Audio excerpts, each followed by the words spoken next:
यह कहानी जनवरी 2004 में जापान में 2 चैनल नामक एक इंटरनेट बुलेटिन बोर्ड पर लिखी गई एक वास्तविक अनुभव है। खुद को हसुमी कहने वाली एक महिला ने अपने आसपास हुए अजीबोगरीब अनुभवों के बारे में विस्तार से पोस्ट किया। उनके दृष्टिकोण से कहानी का पुनर्निर्माण किया गया है, इसलिए कृपया इसका आनंद लें। किसरगी स्टेशन। जनवरी 2004, लगभग 20 साल पहले, हसुमी नाम की एक 23 वर्षीय महिला जापान के शिजुओका प्रांत में शिन्हामामात्सु स्टेशन के एक कार्यालय भवन में काम करती थी। समय 22:55 है। ओवरटाइम से थककर वह घर जाने के लिए ऑफिस से निकली ही थी। जाड़े की रात इतनी सर्द थी कि उसके थके शरीर को और भी ठंडक लग रही थी। वह जल्दी से उस स्टेशन पर पहुंच गई जहां वह हमेशा इस्तेमाल करती थी। शिन्हामामात्सु स्टेशन के प्लेटफॉर्म पर पहुंचकर उन्होंने कुशलता से ट्रेन की समय सारणी की जांच की।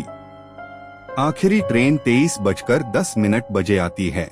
ऐसा लगता है कि यह जल्द ही आ रहा है। वह एक बेंच पर बैठ गई और आसमान की तरफ देखने लगी। मैं तारे नहीं देख सकता, शहर की रोशनी ने सितारों को बुझा दिया था। तभी ट्रेन के आने की आवाज सुनाई दी। वह उठी और ट्रेन में चढ़ गई। कार में ज्यादातर सीटें खाली थीं और 5 अन्य यात्री थे जो सभी सोए हुए लग रहे थे। वह बैठ गई और खिड़की से सिर टिका लिया। बाहर का नजारा फीका पड़ जाता है। एक एक करके शहर की बत्तियां चली गईं और उस पर अंधेरा छा गया। उसने एक गहरी सांस ली और आंखें बंद कर लीं। ओवरहेड से आ रही कार में घोषणा की आवाज दूर तक लग रही थी। ट्रेन के कुछ देर चलने के बाद उसे कुछ अजीब लगा। मैं आमतौर पर लगभग 5 मिनट में गंतव्य स्टेशन पर पहुंच जाता हूं, लेकिन ट्रेन के रुकने का कोई संकेत नहीं है। यह लगभग 20 मिनट से चल रहा है। अजीब लग रहा है।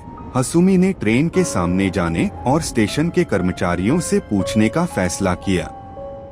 हालांकि स्टेशन अटेंडेंट के कार्यालय का दरवाजा नहीं खुला और खिड़की को अंधा कर दिया गया था, इसलिए कुछ भी दिखाई नहीं दे रहा था। इस बीच ट्रेन का चलना जारी है। इस ट्रेन को हमेशा टनल से नहीं गुजरना चाहिए, लेकिन किसी कारण ट्रेन टनल में घुस गई। यह ट्रेन कहां जा रही है? ट्रेन एक निश्चित स्टेशन पर रुकी। हसुमी ने ऊपर देखा और स्टेशन के नाम की पुष्टि की। स्टेशन का नाम किसरगी स्टेशन है। यह एक अपरिचित स्टेशन का नाम था जिसे वह नहीं जानती थी। उसने इधर-उधर देखा, लेकिन कार में सवार सभी यात्री सो रहे थे। ट्रेन असामान्य रूप से शांत है। वह अपने दिल में उलझन महसूस कर रही थी, लेकिन उसे डर की एक झलक भी महसूस हो रही थी। समय 24:25 है। मुझे ट्रेन में चढ़े हुए 1 घंटे से अधिक समय हो चुका था। उसने अपना फोन निकाला और किसरगी स्टेशन के लिए इंटरनेट पर खोजा, लेकिन वह मानचित्र पर भी नहीं था। मैंने इंटरनेट बुलेटिन बोर्ड पर किसरगी स्टेशन के बारे में पूछा, लेकिन ऐसा लगता है कि किसी को इसके बारे में पता नहीं है। स्टेशन के आसपास का इलाका घना अंधेरा था। वहां कोई घर या भवन नहीं थे, बस पहाड़ और घास के मैदान थे। उसने अपना रास्ता टटोला, लेकिन न तो कोई पेफोन मिला और न ही टैक्सी स्टैंड। उसने यह पता लगाने के लिए समय सारिणी की तलाश की कि कौन सी ट्रेन वापस आ रही है, लेकिन उसे वह नहीं मिली। डर ने उसे घेर लिया क्योंकि उसे एहसास हुआ कि वह जिस जगह पर खड़ी थी वह कितनी अजीब थी। उसने एक गहरी सांस ली और आगे देखा। उसके आगे एक ही रास्ता था, रेल की पटरियां। वह नहीं जानती थी कि पटरियां उसे कहां ले जाएंगी, लेकिन उसके पास और कोई चारा नहीं था। देर रात, समय 1:10 है। हसुमी ने पटरियों पर पिछले स्टेशन पर वापस चलने का फैसला किया। मेरे चलने के 10 मिनट बाद मुझे अपने पिता का फोन आया और स्थिति के बारे में बताया। मेरे पिता ने सुझाव दिया कि मैं पुलिस से संपर्क करूं। जैसा कि उसके पिता ने सुझाव दिया था, हसुमी ने पुलिस से मदद मांगी, लेकिन उन्होंने इसे एक शरारत के रूप में गलत समझा और उन्हें ठुकरा दिया। अगर आप ध्यान से सुने तो दूर से ढोल और घंटियों की आवाजें सुनाई देती हैं। आवाज ने उसके दिल में एक गहरा डर पैदा कर दिया। वह चलती रही, रोती रही, किसी स्टेशन पर पहुंचने की उम्मीद में। इससे पहले कि मैं यह जानता, मैं 1 घंटे से चल रहा था। नगाड़ों और घंटियों की आवाजें जो मैंने पहले सुनी थीं, ऐसा लग रहा था कि वे करीब आ रही हैं। उसके पीछे से एक आवाज आई, रेल की पटरियों पर चलना खतरनाक है। यह सोचकर कि वहां एक स्टेशन अटेंडेंट है, उसने पीछे मुड़कर देखा कि उसके पीछे एक बूढ़ा व्यक्ति खड़ा है जिसका पैर गायब है। लेकिन बूढ़ा गायब हो गया है। घटना को देखकर हसुमी डर से कांपने लगी और रोने लगी। उसके पैर इतने थके हुए थे कि वह अब चल नहीं सकती थी और उसके सामने एक सुरंग थी। उसमें असामान्य रूप से अंधेरी सुरंग से चलने का साहस नहीं था। सुरंग के प्रवेश द्वार पर इसानुकी लिखा हुआ एक चिन्ह था। मैंने इंटरनेट बुलेटिन बोर्ड से परामर्श किया जिसने इस बिंदु तक की घटनाओं को पोस्ट किया। यह पता चला कि यह एक सुरंग है जिसे कोई नहीं जानता। सुरंग के प्रवेश द्वार पर खड़े होकर हसुमी ने गहरी सांस ली। जैसे ही अंधेरा छा गया, उसके सिर में एक आवाज गूंज उठी।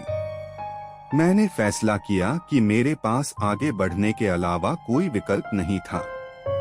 सुरंग का एक किनारा काली, ठंडी दीवारों से ढका हुआ था। हसुमी के कदमों की आहट उसके पैरों पर चमकने से ही सन्नाटा टूटा था। पटरियां सुरंग के केंद्र से होकर दूसरी ओर जाती थीं। अपने सेलफोन की हल्की रोशनी पर भरोसा करते हुए वह रोती रही और चलती रही। लगभग 15 मिनट तक चलने के बाद हसुमी को दूर से एक सुरंग का निकास दिखाई दिया। हसुमी को राहत मिली कि वह आखिरकार सुरंग से बाहर आ सकती है। सुरंग के बाहर एक आदमी खड़ा दिखाई देता है। वह आदमी अपने 40 के दशक का लग रहा था और उसका पतला, थका हुआ चेहरा था। वह हसुमी को देखकर मुस्कुराया और पूछा, क्या तुम ठीक हो? उनकी आवाज नरम थी और हसुमी को सहज महसूस कराती थी। वह आदमी कहता है कि वह हसुमी को स्टेशन ले जाएगा और वह उसे एक सवारी देने लगता है। स्टेशन के पास ठहरने की सुविधा है, इसलिए मैंने हसुमी को कुछ आराम करने के लिए कहा। हसुमी ने प्रस्ताव स्वीकार कर लिया और उस आदमी की कार में सवार हो गई। लेकिन जब कार चलने लगी तो हसुमी को कुछ गड़बड़ का एहसास हुआ। गाड़ी स्टेशन जाने के बजाय पहाड़ों में और गहरी होती चली गई। हसुमी ने उस आदमी से पूछा कि वह कहाँ जा रहा था। एक आदमी जो जवाब देता है कि वह हिना स्टेशन जा रहा है। हसुमी ने महसूस किया कि यह स्पष्ट रूप से अजीब था। मैं हिना स्टेशन को जानता हूँ, लेकिन यह शिन्हामामात्सु स्टेशन से बहुत दूर है। कार से 1 घंटे से अधिक समय लग रहा है। इसके अलावा हसुमी को पता था कि हिना स्टेशन पर ठहरने की कोई सुविधा नहीं है। इसके बाद उस आदमी ने किसी भी सवाल का जवाब देना बंद कर दिया। आदमी बहुत धीमी आवाज में कुछ बुदबुदाने लगता है। उसके बाद 3:44 पर हसुमी ने इंटरनेट बुलेटिन बोर्ड पर यह कहते हुए पोस्ट करना बंद कर दिया, यह आखिरी पोस्ट है क्योंकि मेरे सेल फोन की बैटरी जल्द ही खत्म हो जाएगी। वास्तव में किसरगी स्टेशन कहाँ है जहां वह उतरी थी? यह कहानी पूरे जापान में एक गर्म विषय बन गई और अभी भी एक शहरी कथा के रूप में सौंपी जाती है।